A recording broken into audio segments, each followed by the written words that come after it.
masyarakat dikejutkan oleh pengungkapan mega korupsi baru senilai 193,7 triliun rupiah.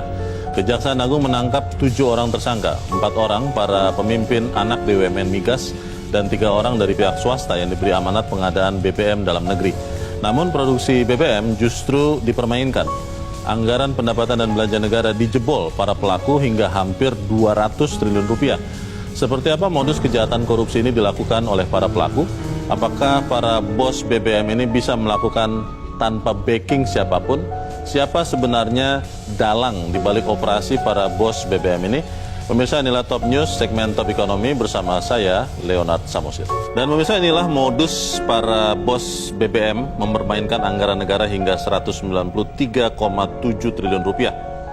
Menurut pernyataan dari Kejaksaan Agung, menjelang dini hari 24 Februari yang lalu, para tersangka korupsi membuat kesepakatan yang membuat produksi BBM di kilang Pertamina berkurang atau turun tidak sesuai dengan target pemerintah.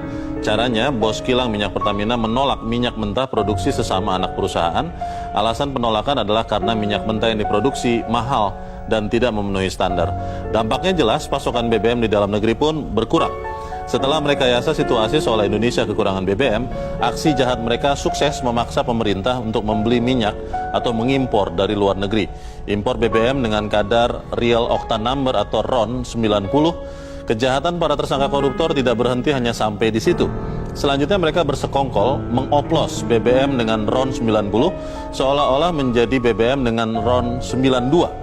Dari semua akal bulus para tersangka korupsi inilah mereka sukses mengambil uang negara selama 5 tahun dari tahun 2018 hingga 2023 sebesar 193,7 triliun rupiah. Menurut Kejaksaan Agung, ini angka sementara, bisa semakin bertambah.